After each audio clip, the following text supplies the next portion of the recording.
Alright, what's up guys? My name is Zach, and today I am driving a 2015 Ford Transit Connect long wheelbase passenger van. Up front is a 2.5 liter inline 4, and down below is a 6-speed automatic transmission. Now, I am super excited to be driving this Ford Transit Connect because this is the passenger version. I've driven a couple Transit Connects here on the channel. This isn't anything too new, but what is new is the fact that this actually has back seats. It was a little bit rarer of an option. These were more often than not just solid cargo vans with an empty box behind me. But today we actually have seats, and so we'll be doing a dive into those as well as the rest of the vehicle. But if you would like to submit your own vehicle, you can head on over to my website, zackpradel.com/submit. It's a quick and easy submission form. It takes under a minute to fill out, and I come out to you. As well as a huge thank you to North Naperville Autos for letting me take out this Transit Connect. There will be more information from them at the end of the video, but if you'd like to browse their inventory, you can do so in the description below. But let's get back to that 2.5 liter inline 4. It is a Duratec engine from Ford, and it's also shared with some Mazda products. And in my time with these, I've driven several vehicles, probably over 20, 30 vehicles at this point with this engine. I've always liked it. It's always worked well for me, and I've never had complaints. Is it the most spry, pep in its step engine I've ever driven? No, not quite. But for something that's just here to work, to do a job and go home, it's pretty good at that. Like I said, paired to it is a 6-speed automatic transmission. That's the only way that they came here in the States. However, I know overseas at some trim levels, there were manual ones. We did not get them here in the United States. Last but not least, about the Ford Transit Connect, they are all front wheel drive. So how does it feel to drive the Transit Connect? Well, that's actually why this has been one of my favorite cargo vans to drive and why I keep coming back to them to review. They drive like a Ford Focus and or other vehicle in that category. I'm not quite carving the canyons, but it is an enjoyable and very predictable driving experience. I feel very comfortable driving this car, and it's not daunting at all. It doesn't feel like I'm driving a passenger van. It feels like I'm driving just a normal, regular car. And so if you are looking into maybe van life or something for a small business, you're going to have younger employees driving the vehicles. You're a little worried about them. They might not have as much experience on the road. This is going to be one of the best vehicles you can get them because it's not a scary task to handle. And that's lovely to see. With that stuff out of the way, let's talk about the interior. Well, in front of me, I have 4 physical gauges. Off to the left is my tachometer, in the center is my fuel and coolant temperature, and off to the right is my speedometer. I also do get a little digital readout in the center, nothing too crazy there. But on the steering wheel on the left, we have our selectors for that gauge cluster screen, as well as our cruise control options. And off to the right, we do have our volume, skip track, phone options, and voice command. Off to the left, we do have a climate control vent and the headlight switches, along with fog light switch and gauge dimmer switch. And moving out of the door, we have lock and unlock, power mirrors, and power windows. Moving into the center, we have a very small infotainment system. Pretty much all the Transits got really, really small screens because they were more work utility vehicles, and so you don't need to wow anyone out on the job site with your 19-inch Retina 4K, 8K, 60,000 frame a second displays.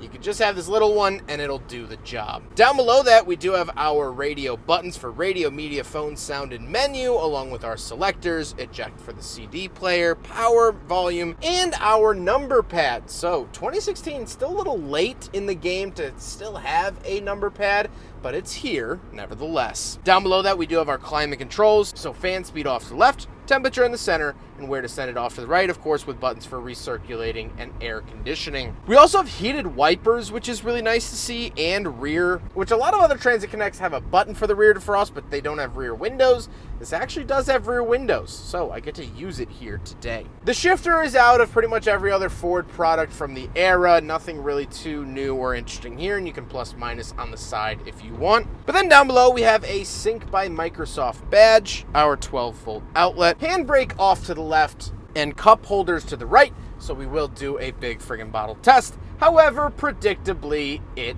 fails. Then we do have a center console that will open, USB-A and aux found in there, and then we'll talk about the seats. The seats are pretty basic. They are this cloth from Ford that I've seen in a couple other vehicles, and it really is the bottom of the barrel. This is the most basic seat they could probably ever give it. It is manual as well, so not really wowing anyone here with the seating of the Transit Connect. However, we actually do have back seats this time, so let's hop back there and do a back seat review. All right, ladies and gentlemen, this is what we came here for.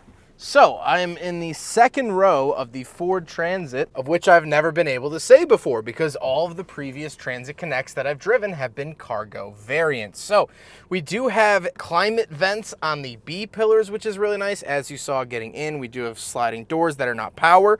But back here, we also do have 12-volt outlets, my own fan speed, and my own temperature back here. Features that even like a Mazda 3 doesn't get, they get back here in a Transit passenger. Very, very cool to see that. Other than that, it's like nothing too crazy back here. Funny enough, this seat must be out of like some coupe or something because it has this latch right here and you can fold it forward to then work as a workspace for the driver, which is pretty cool because it actually has a hard plastic back where this one doesn't. But we do have a third row, so let's open up the door here, pull a tab here,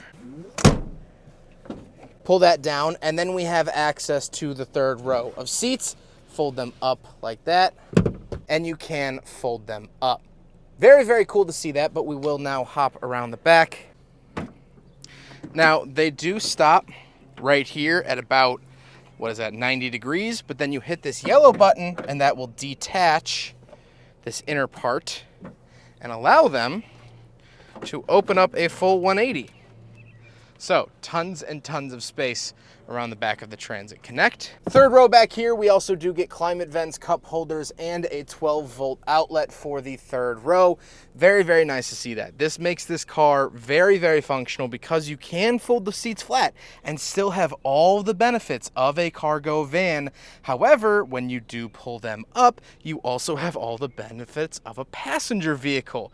So why every single human being in America isn't driving one of these just honestly baffles my mind, and it's weird to see. But that is the back of the passenger variant of the Ford Transit Connect. Now we gotta talk about the looks, and I love the look of the Transit Connect. Not only do I think it's proportioned really well, I think it's semi-aggressive and just interesting to look at, but I find this color to be really interesting. In most lights it looks just gray, but I'm getting hints of blue, maybe purple, maybe fuchsia. Very, very unique. Ford every once in a while can make a pretty gosh darn good paint color. You gotta poke them a little bit, but once they do, it seems to be top tier, and so that's what I'm seeing here on the Ford Transit Connect long wheelbase passenger variant. However, with all of this being said, let's get on to my final thoughts. What do I think driving a Ford Transit Connect passenger van? Well,